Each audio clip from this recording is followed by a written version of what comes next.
My wife betrayed me by secretly signing over our $350, $0 inheritance to her shady brother, then cheated on me with his friend during our divorce. And now she's claiming I'm the villain over the house and savings we fought over in court. I never thought I'd be the guy to catch his wife cheating, especially not after 10 years of marriage. We had our ups and downs, sure, but I always believed we were solid. That was until I found out she betrayed me in the worst way possible, by secretly signing over our $350, $0 inheritance to her shady brother, and then, during our divorce, screwing around with his friend. The whole thing hit me like a ton of bricks, and I'm still trying to process how I didn't see it coming. It all started subtly. My wife was acting weird for a few months. She'd leave the house at odd hours, claiming she was working late or running errands. She'd get defensive if I asked questions, brushing me off with that bitchy attitude she's known for. Honestly, I thought she was just stressed, maybe having an affair with her or something. She's always been good at hiding. Her tracks flirty, manipulative, and with a sharp tongue that could cut glass. Still, I never suspected it was this bad. Then one day I decided to check the bank statements. Nothing unusual at first, just the usual bills, groceries, a few subscriptions. But then I saw the transfer. A large sum of money, $350, $0 gone from our joint account. My stomach sank. I knew we had inherited that money from my grandmother last year and we discussed what to do with it. I thought we agreed to invest it, maybe buy a house or put some aside for the kids. But no, had signed over the entire inheritance to her brother, Jason. I couldn't believe it. I felt a rush of anger and betrayal. How could she do that behind my back? I mean, I knew she was close to her brother, but this, it was like she'd sold me out. I started digging deeper. That's when I noticed her phone was more active than usual. She'd hide her messages, delete call logs, and even when I'd casually glance at her screen, she'd get defensive, snatching it away. That's when I found the texts, flirty, suggestive, with her brother's friend. Mark. She was meeting him late at night, claiming it was just business, but I knew better. Her tone was different, more teasing, more intimate.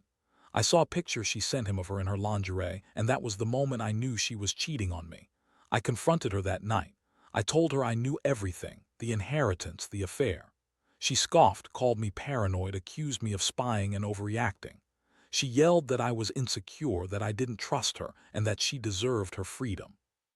She spun this web of lies about how I was overreacting, how it was just sex, and how I was making her out to be the villain. But I wasn't buying it. I felt sick, betrayed, humiliated. How could she do this to me? After all those years, after everything we built, she just threw it away for some quick sex and a shady deal with her brother. The emotional impact hit me like a freight train. I was furious, yes, but also heartbroken. I kept replaying all our memories, the vacations, the birthdays, the quiet nights in. I wondered what I did wrong, if I missed the signs, if I was too blind to see her true nature.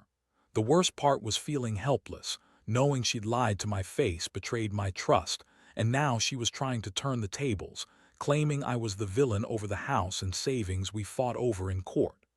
She's always been good at twisting things around, making herself the victim, and I think she's counting on me to be the one to back down. But I won't let her do that. I decided I had to take control of the situation. I started gathering evidence, consulting a lawyer, and planning my next move. I knew she'd try to spin everything in her favor, but I had enough proof of her infidelity and her financial betrayal to fight back. I knew the divorce was coming, but I also knew I had to make sure I got what was rightfully mine and protected my assets. I wasn't going to be the sucker who gets played and left with nothing.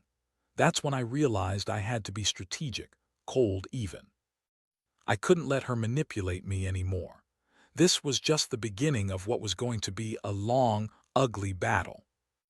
I didn't expect to end up here, but now that I was in it, I was determined to come out on top.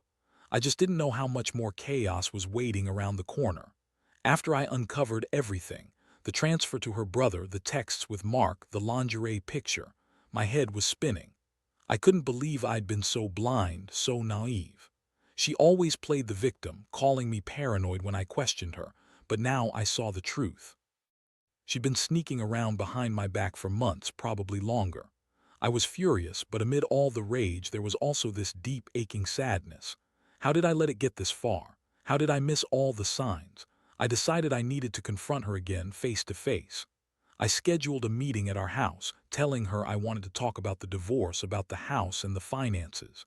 She was her usual bitchy self, smirking, rolling her eyes, acting like she had all the power.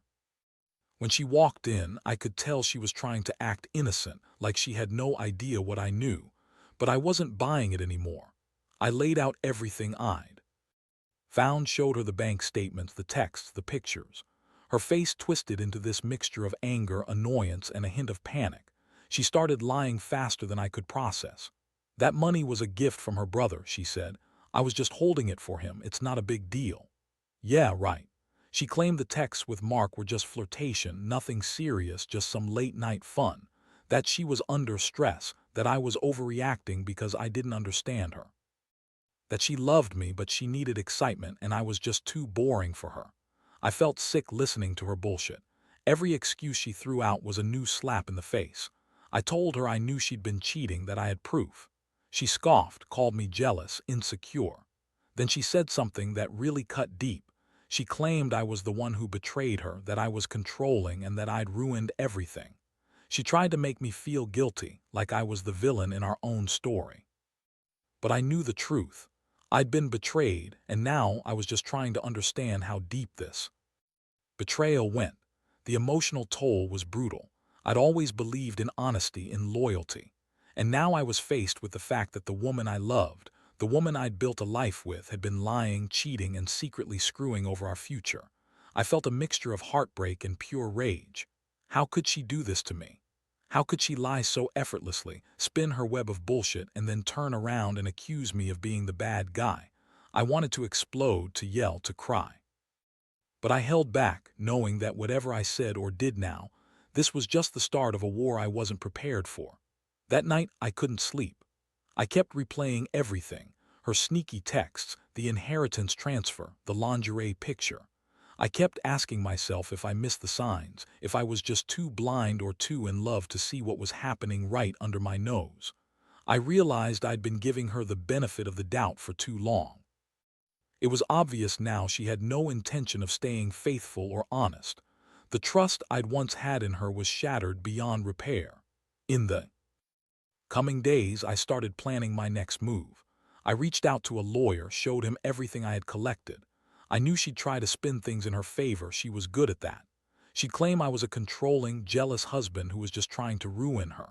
That's her typical tactic: blame shift, manipulate, lie. But I had enough evidence to counter her stories. I also decided I'd need to dig into her financials more, see if she'd hidden anything else, if she'd been planning this for a while. Meanwhile, she kept up her act, pretending everything was normal. She'd come home late, act sweet when I confronted her, then turn cold when I pressed her about her whereabouts. She'd deny everything, accuse me of mistrust and call me insecure. But I wasn't buying her lies anymore. I saw her for what she was: a manipulative, selfish woman who'd rather betray her own family and her marriage than face the consequences of her actions. I started to feel a strange sense of clarity mixed with disgust. I wasn't going to be the fool who gets played and loses everything. I had to protect myself, my assets, my dignity. I knew she was trying to paint herself as the victim, but I refused to be the one painted into the corner. I was determined to fight this, to take back what was mine, and to make her face the reality of what she'd done.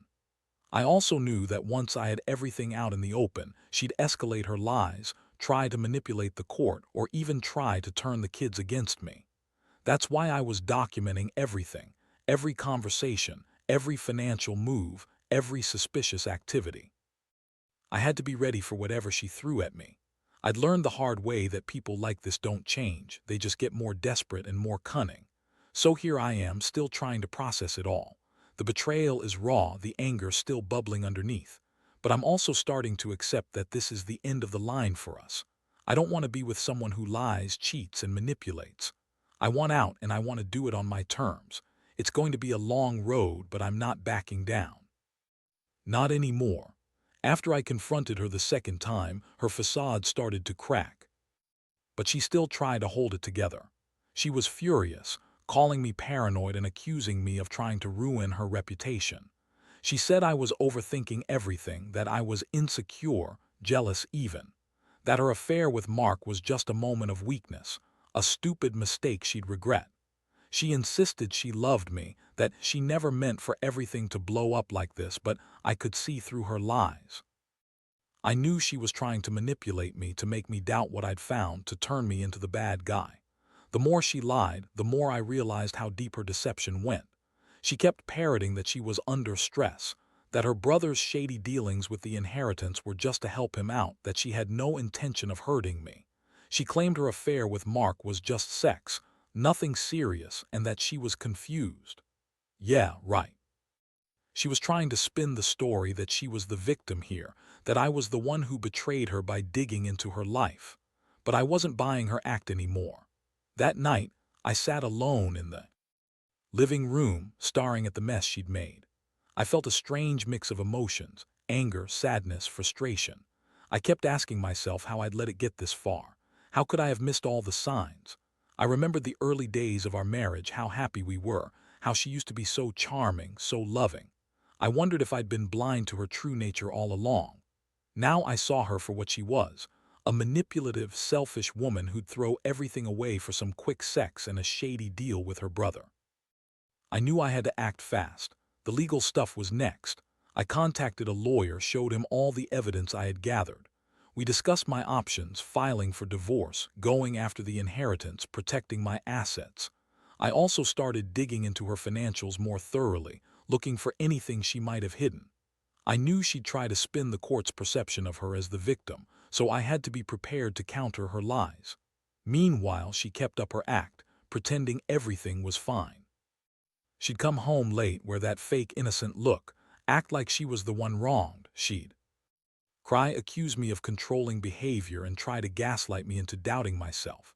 But I wasn't falling for it. I knew her game now. I'd seen her true colors. The woman I once loved was gone, replaced by someone who only cared about herself and her shady schemes. One thing that really hit me hard was how she tried to justify her actions. She kept saying she did it all for her family, that her brother needed the money, that she was just trying to help him out. But I knew better. She lied about her intentions from the start. That inheritance was supposed to be our safety net, our future. Instead, she signed it over to her brother without telling me, and for what? Some bullshit about helping him out. That was just her way of covering her tracks. I also started to realize how much she'd been lying about the affair. She insisted it was just sex, that Mark was just a friend, but I knew better. I found out she'd been seeing him regularly, sometimes even sneaking out at night. The lingerie picture was just the tip of the iceberg. She'd been craving excitement, validation, and she found it with Mark, not caring about the damage she was doing to us. I felt sick thinking about how she'd been betraying me right under my nose. In the midst of all this chaos, I couldn't help but feel a strange sense of clarity. I'd been blind, yes, but now I saw everything clearly. I saw her manipulations, her lies, her greed. I realized I couldn't trust her anymore, and I couldn't keep pretending everything was fine. I had to protect myself, my future, and the little bit of dignity I had left. That's when I decided I'd fight for what's mine: my house, my savings, the inheritance I thought was safe. I didn't want her to get away with this. I knew she'd try to manipulate the court, spin her story, and make herself look innocent. That's why I started documenting everything: texts, bank transactions, her late-night outings, her calls with Mark. I wanted to be ready when the time came to go to court. I'd learned the hard way that this wasn't a game, it was a war, and I had to be prepared. I also realized I'd need to get my head straight. The emotional toll was enormous. I felt betrayed, humiliated, and deeply hurt, but I also knew I couldn't let her see me break. I had to stay strong for myself and for the little I had left of our life together. I wasn't going to be her pawn anymore. This was about reclaiming my life, my dignity, and my future. I was determined to come out of this mess with my head held high, even if it meant going through hell first. The days that followed were a blur of legal meetings, late-night research, and trying to piece my life back together. I spent hours poring over every detail, her bank statements, texts, photos, and even her social media activity. I knew she'd try to spin her side of the story, so I had to be meticulous. The more I dug, the clearer it became that she had planned this betrayal for a while. The inheritance transfer was just the beginning, and her affair with Mark was the cherry on top. It was like watching a carefully crafted web unravel, and I was the only one left holding the pieces. I met with a lawyer who specialized in divorce and asset protection. We went over all the evidence I had, and he assured me I had a strong case. The inheritance was technically mine, even if she signed over the money to her brother, because she'd done so without my consent and with no proper legal authority. Plus, her affair and her attempts to hide assets could be grounds for a substantial settlement. I felt a flicker of hope. Maybe I could finally get what I deserved after all this betrayal. Meanwhile, she kept up her act, acting like everything was normal. She'd come home late, wearing that fake innocent look, as if she hadn't just been screwing around and lying to my face. She throw tantrums, throw around accusations, and try to paint herself as the victim in all this chaos. She'd cry about how I was controlling, jealous, and that I'd ruined everything. But I saw through her tears. They weren't genuine, they were just another manipulation tactic. She was desperate to cling to what little control she had left, even if it meant lying her way out of it. One night, I caught her in a lie. She told me she was going to her sister's house for a family dinner. But I found out she was actually meeting Mark. I saw her leaving a little after 8 p.m., her phone pressed to her ear as she slipped into her car. I followed her discreetly, just enough to see the two of them meeting at some rundown motel near town. That was the moment I realized she'd been lying about everything: her stress, her family obligations, even her innocent sex with Mark. It was all bullshit. She was sneaking around, hiding her affair, and trying to keep me in the dark. The emotional impact was brutal. I felt anger, disgust, and a deep sense of loss. I kept asking myself how I'd missed all the signs, how I'd been so blind to her manipulations. I thought about all the times we'd argued, the moments I'd brushed off her snide comments, her bitchy attitude. Maybe I had ignored the warning signs because I loved her too much. Maybe I was just too comfortable, too trusting. But now I knew better. She'd been planning her escape, her betrayal all along. That night I sat alone in the dark, trying to process everything. I realized I couldn't keep living in this illusion. The woman I thought I knew was gone. She was just a manipulative, selfish woman who'd do anything to get what she wanted: money, sex, control. I was angry at myself for trusting her, but I was also angry at her for destroying what we built. I felt betrayed, humiliated, and heartbroken, but I also knew I had to move forward. I couldn't let her win. The next step was clear. I had to be ready for the court battle. I gathered every piece of evidence I could: screenshots, bank records, her late-night calls, photos from the motel. I made a timeline of her lies and her affair. I knew she'd try to spin her side, claim I was the bad guy, accuse me of controlling behavior, or even threaten to take the kids away. That's why I needed to stay calm, focused, and prepared. I couldn't let her manipulate me anymore. I also started thinking about how I'd rebuild my life afterward. I knew I'd need therapy, maybe some counseling to deal with the emotional fallout. I'd also have to figure out how to protect my assets and ensure she couldn't get her hands on more of my money. I'd been naive to think I could trust her, but now I was determined to be smarter, more cautious. I'd learn from this nightmare and come out stronger. Honestly, I'm still trying to keep my head straight.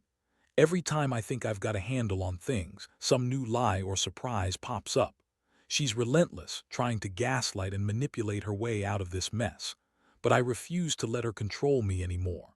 I've learned that trust is fragile, and once broken, it's near impossible to repair. The only thing I can do now is protect what's mine, fight for justice, and move on. I just pray I can do that without losing myself completely in the process. The court date was set after weeks of frantic preparation. I remember feeling a strange mix of exhaustion and resolve as I sat across from her in that sterile courtroom.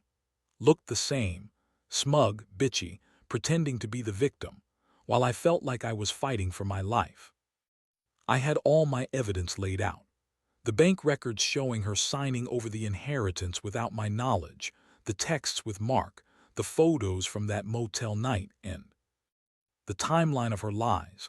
I knew she'd try to spin her story, claim I was a controlling husband, accuse me of mistrust. But I was ready. The judge listened carefully as my lawyer presented everything. I could see his eyes darting nervously, trying to come up with some excuse or lie to derail the case. She claimed she was helping her brother, that the inheritance was a gift, that her affair with Mark was just a moment of weakness and nothing serious. She insisted she loved me, that she never meant to hurt me, and that I was just jealous and insecure.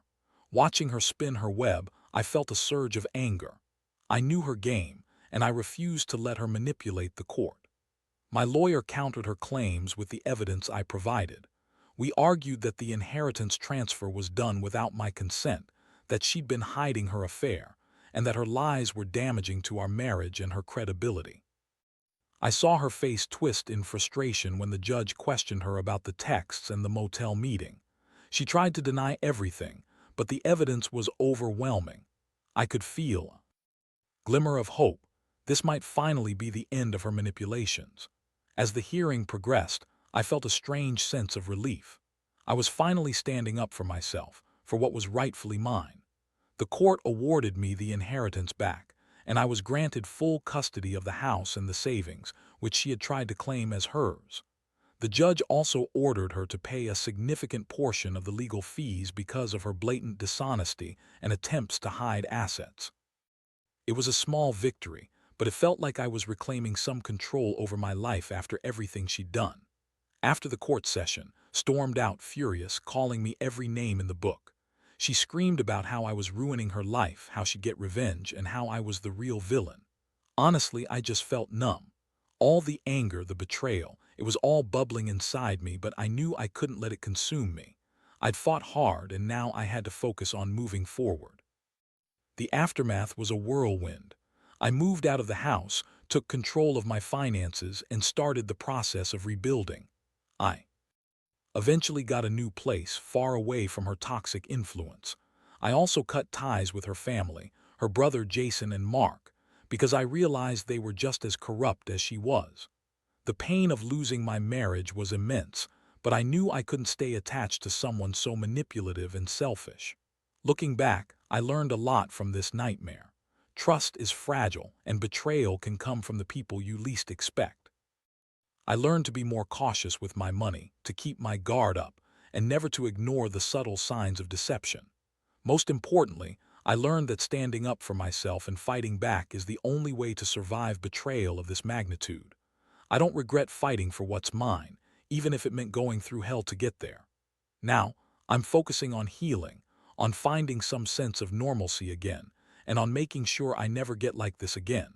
This experience has changed me forever. I used to think love and trust were everything.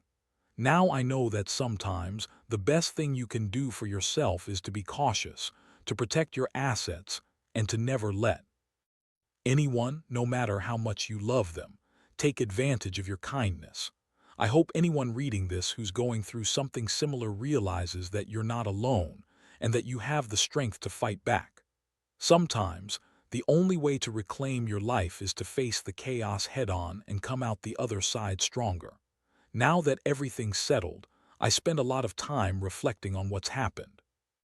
Honestly, I never thought I'd be the guy to go through something like this, but here I am, wiser, more guarded, and definitely more cautious. The betrayal cut deep, but it also taught me some hard lessons about trust, money, and the people you think you know. I used to believe that love could conquer all, but I've learned that sometimes love isn't enough when someone is willing to lie, cheat, and manipulate for their own gain. Losing my marriage was devastating, no doubt about it, but I also gained clarity. I see now how important it is to protect yourself, your assets, your boundaries, your peace of mind. I've started rebuilding my life from scratch, and I'm slowly finding happiness again. I've realized that I don't need someone who lies and betrays me to be happy. The real strength lies in standing up for yourself, even when it's the hardest thing to do. Looking back, I can say that I'm grateful for the lessons I've learned, even if they came at a terrible cost. I trust myself more now. I know what red flags to watch out for, and I'm more aware of how manipulative people can be. I also know that I don't have to accept betrayal or disrespect from anyone. My worth isn't defined by someone else's lies or betrayals. It's about how I pick myself up after falling, how I rebuild from the ruins, and how I refuse to be a victim forever. To anyone reading this who might be going through something similar, I want you to know that you're not alone. It's okay to feel broken, to be angry, to cry, but don't let those feelings consume you. Stand up, gather your evidence, and fight for what's yours. Trust is fragile, but your strength is. Protect your assets, your dignity, and your peace of mind. Sometimes, the only way to truly heal is to face the chaos head-on and come out stronger on the other side.